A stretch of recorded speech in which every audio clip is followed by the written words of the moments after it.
Welcome to Rao Gari Illu. ఈ tray చూసి ఏంటి హడావిడి అనుకుంటున్నారా? పెద్ద హంగామా ఏమీ లేదండి. ఒకేసారి ఒకే గిన్నెలో వేరు టేస్ట్ ఉండేలా 3 వెరైటీ వెజ్జెస్తో మినపరొట్టె వేశాను. అది ఎలా అంటారా? రండి మరి ఈ సర్ప్రైజింగ్ రెసిపీ ఎలా చేయాలో చూపిస్తాను. చూడండి, ఇది ఇడ్లీ పిండి. జారుడుగా కాకుండా కొంచెం గట్టిగా కలుపుకోవాలి. ఇక్కడ నేను క్యారెట్, బీట్రూట్, పచ్చిశనగపప్పు ఫ్లేవర్స్ వచ్చేలా 3 రకాల అట్లు వేయాలనుకుంటున్నాను.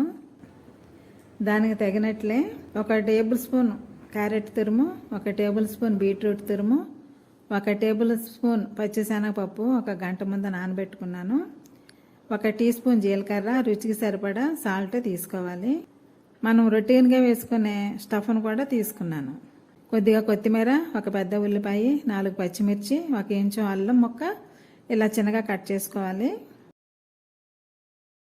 నేను ఇక్కడ పార్ట్లుగా వేస్తాను. ఈ పిండి చూడండి, ఇడ్లీ పిండి కంటే కొంచెం గట్టిగా కలుపుకోవాలి. మరీ లూజ్గా ఉండకూడదు. ఇలా స్పూన్తో వేస్తుంటే స్లోగా పడాలి.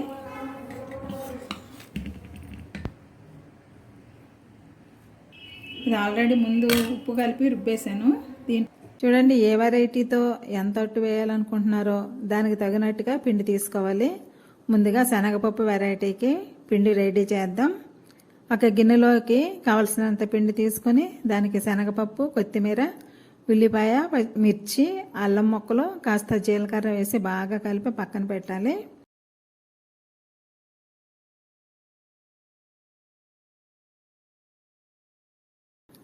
ఇదే విధంగా ఇప్పుడు క్యారెట్ స్టఫ్ కలుపుదాం.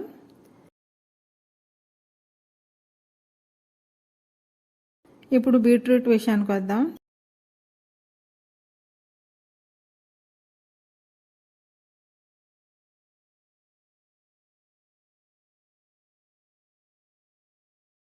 చూడండి, బీట్రూట్ కలర్తో పిండి చూడండి ఎంత బాగా మారిందో.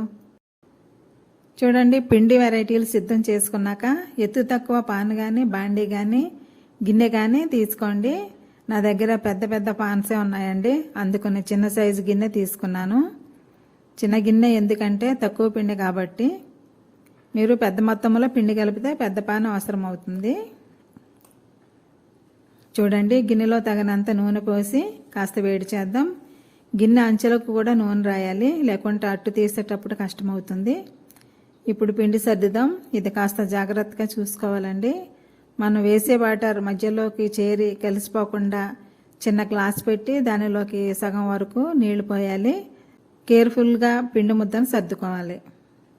ఇలా సర్దిన తర్వాత పిండి పైన కాస్త నూనె ఉండేలా చూసుకోండి.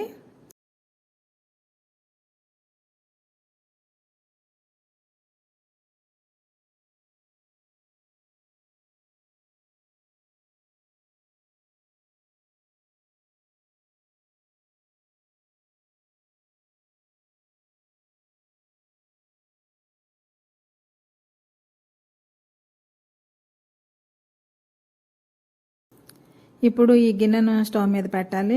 చూడండి, మంట సిమ్లో ఉంటే చాలా మంచిది. అట్టు నిదానంగా ఉడుకుతుంది. మూత పెట్టి 10 నిమిషాలు వదిలేయండి. 10 నిమిషాలు అయిందండి, చూద్దాం. అట్టు బాగా ఉడికింది.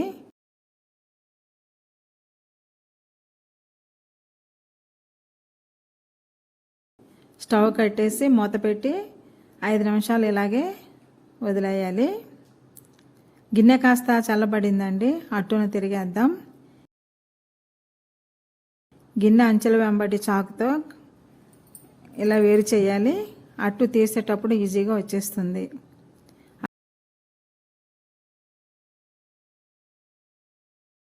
అట్టు కాస్త ఎక్కువగానే కాలిందండి. వేరే పనిలో పడి నేను 10 నిమిషాల కంటే 5-6 నిమిషాలు ఎక్కువ సేపే ఉంచేశాను. ఈ రొట్టె మాత్రం మంచి స్మెల్ వస్తుందండి. మనం వేసిన కూరగాయలు, స్టఫ్, శనగపప్పు అన్నీ బాగా ఉడికాయండి.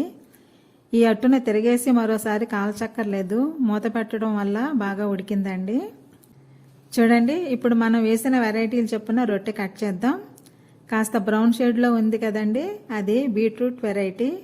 పింక్ కలర్ వస్తుందేమో అనుకున్నా కానీ ఈ షేడ్లోకి వచ్చిందండి.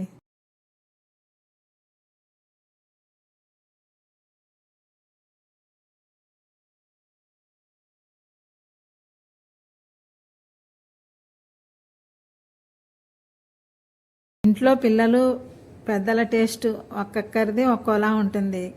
అందుకే వాళ్ళ అభిరుచిని బట్టి ఇలా కలుపుకొని ఒకేసారి ఒకే గిన్నెలో రొట్టె వేసేస్తే సరిపోతుంది. ఎక్కువసేపు వంటింట్లో గడపాల్సిన పని కూడా ఉండదండి.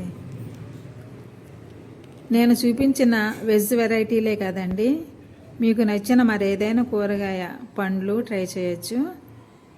ముల్లంగి, ఆనపకాయ కూడా ఒకసారి వేసి చూడండి.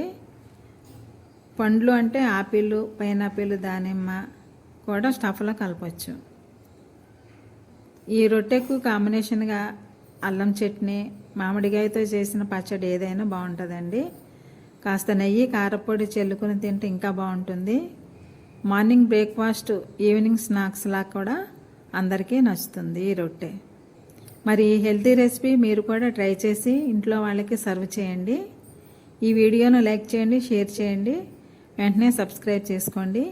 మరిన్ని మంచి రెసిపీస్ కోసం నా ఛానల్ రావు గారి ఇల్లు ఫాలో అవ్వండి. Thank you for watching my channel.